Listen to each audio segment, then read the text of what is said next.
राम राम सारे ने आज आए थे हिसार किसान मेले में और किसान मेले में घूम दो एक आम किसान मिल गया हमने और जो सरसों के बीज तैयार करे हैं और साथ में ले रहे इसकी गुणवत्ता और इसके बारे में बताओगे जो कंपनी बीज दे आप तक किस प्रकार वे आपके साथ धोखा करें हैं तो सारी डिटेल बताओगा आप तक। राम राम ताऊ। हाँ राम राम भाई आपको भी और ये चैनल देखने वाले सारे किसान भाइयों ने मेरी तरफ से राम राम। मैं भाइयों हरियाणा के ज़िला हिसार आसी उपमंडल के बाटला गांव से चेतराम बेरवाल और हम भाई वर्षों से सरसों की खेती करते आवा हाँ और बीज हर बार बाज़ार में खरीद के ले जाए कंपनी वाले कहते हैं चिकने चिकने लफाफिया में सुथरे सुथरे पेडे दिखा दे मोटी मोटी फली दिखा दे हैं और कहते हैं भाई या ले जे या धनलक्ष्मी है या फलानी है या रोशनी है इतना उत्पादन दोगी। तो हमें किसान इस चक्कर में पड़ रहे हैं कि हमारा कुछ नहीं समझ में आ रहे है। खेत में जब बोआ हाँ पैदावार नहीं मिल रही थैली ने खोल के देखा हाँ जो वह बीज को उस तरह का बीज बांधा नहीं। तो मेरे मन में एक बात आई कि भाई ये के न्यारा खेत ले रहे हैं क्या न्यारी तकनीक ले रही है बीज हम के तैयार कर कौन लिया। तो मैंने इनका बीज देखा और काउंटर पे HAU किसान मेला में आज जब मैं छोटे छोटे डब्बे भर के रखे थे उस डब्बे में तो मैंने थोड़े से दाने लिए अपनी थैली पर रखे और थैली पर धर के ना मैंने 2 टपके पानी के गहरे उस पर मसलिया तो सारा बीज लाल निकल आया। जबकि डब्बा में जब धरा था तो वो चमक मान ला रहा था प्योर काला। तो ये एक धोखा सबसे बड़ा धोखा किसान के साथ यो है क्योंकि सरसों का जो लाल बीज जो है वो उग तो जरूर आओगा लेकिन वो पैदावार नहीं देगा क्योंकि उस बीज में जो ताकत होनी चाहिए वो ताकत नहीं है। तो मैंने अपना जो बीज तैयार कराया है ये बिल्कुल काला है, इसका कोई पॉलिश नहीं। इसका आप पेट्रोल लगाओ डीजल लगाओ पानी लगाओ दूना साफ होगा, इस पर किसी तरह की पॉलिश नहीं है, कोई धोखा नहीं है। दूसरी बात इस बीज का पकेवा इतना बढ़िया है, इतना मोटा दाना है। आज HAU किसान मेला में 21 सितंबर 2025 को इस किसान मेले में खड़ा हुई जितने भी काउंटर मैंने सरसों का बीज मिला के देखा मेरा बीज सबसे मोटा है, इनका बारीक दाना है। क्योंकि पकौड़ी चीज़ कोई भी हो जैसे हम आम ने एक डाली तक तोड़ के खाओगे रे हाथ लाइंदे टूट जाए आम तो मीठा होगा, काचर खावांगे नाकू छोड़ काचर होगा तो मीठा पाओगा टेस्ट आओगा। इसी तरह सरसों है इतनी पका के तैयार करी है कि जब दराती तक काटा हा तो इसके दाने भी नीचे खेत में पड़दे मालूम छण छण की आवाज़ आवे है।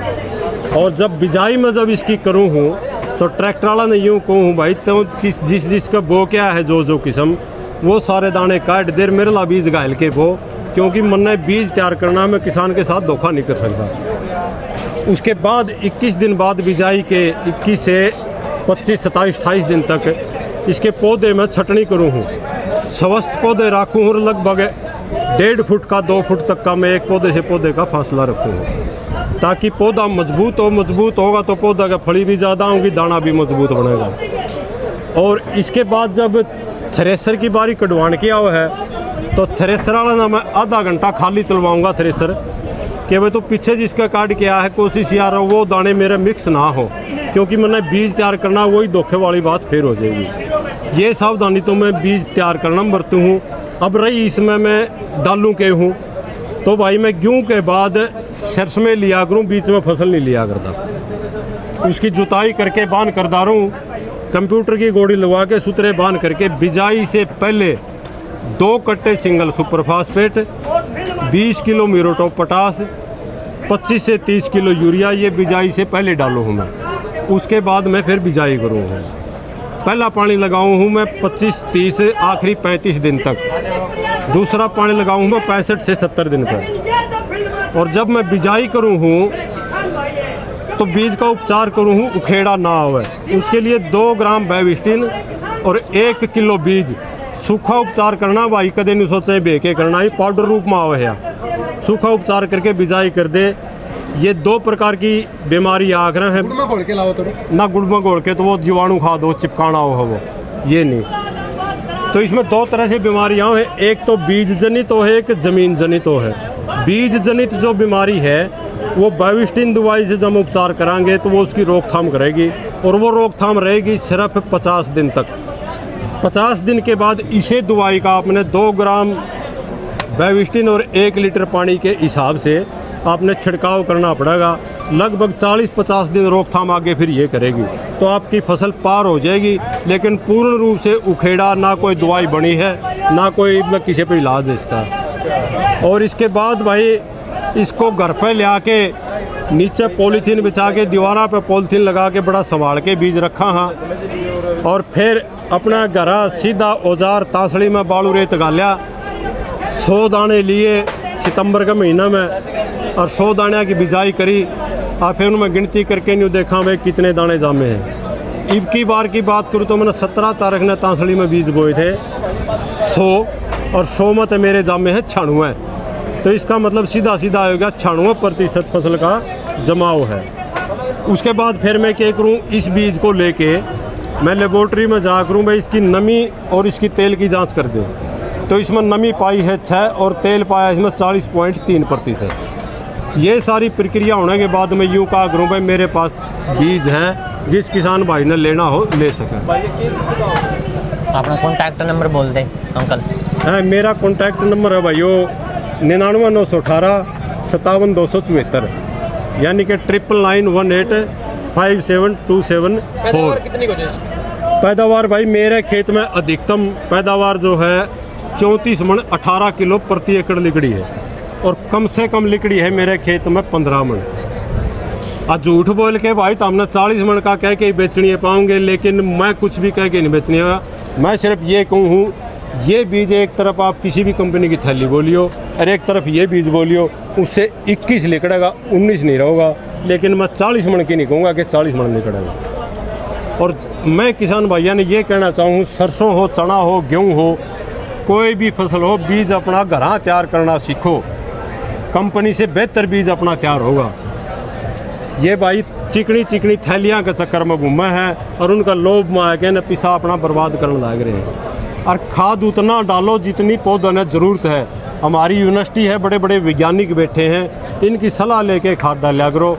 बाकी भाई कोई किसान मेरे ते बीज ले चना लो, जिस भाई ने न्यू पूछना है सरसों का बीज तैयार कैसे करे है, मेरे पे जानकारी फ्री में ले सका है, फ़ोन पे ले सका है, घर आके ले सका है, मेरा खेत पाए के ले सका है। इसका बीज का नाम और बताया था कौन सा बीज है ये भाई पायोनियर की 45S46 थैली लिया करूँ हर बार, और वो थैली ले आके मैं अपने खेत में बोया करूँ और फिर उससे बीज तैयार कराया करूँ। अरे 1 किलो में बीज कितना डालना पड़ेगा?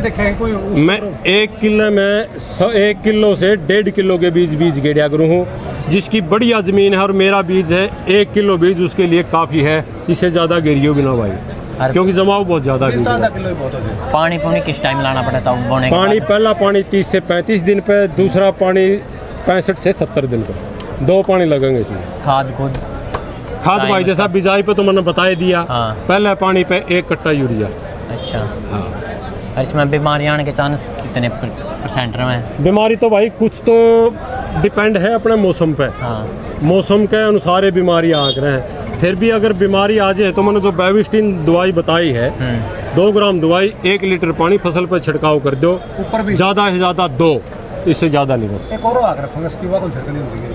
यूँ तो फंगस की बहुत आ रही हैं, एक तो एक बढ़िया, लेकिन बढ़िया वो है जो रिजल्ट दे।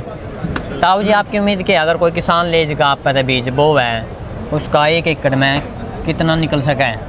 भाई वो एकड़ की तो ऐसा है अपने, अगर यूँ कह दे हरियाणा में सेब लगा ले, सेब को नहीं हो रहा है, इसी तरह हमारी गेहूँ चना सरसों की अलग अलग धरती अलग अलग तापमान है, उसके हिसाब से लिकड़े मेरे भाई। कितने तो 40 मन, मेरे गांव में 40 मन भी लिकड़ी है सरसों। फिर वही तो बात है तब, जिस तरह आपने कहा 40 मन लिकड़ी, 35 मन लिकड़ी, मान लो कोई ले जा आप पता है, और फिर वो कहा मेरे तो 15 मन लिकड़ी, तो उसका एरिया की बात है, उसकी रख रखाव की बात है, इन पर बात डिपेंड करेगा भाई। मैं जितना बढ़िया रख रखाव करेगा फिर उतनी ज्यादा ही बिल्कुल बिल्कुल।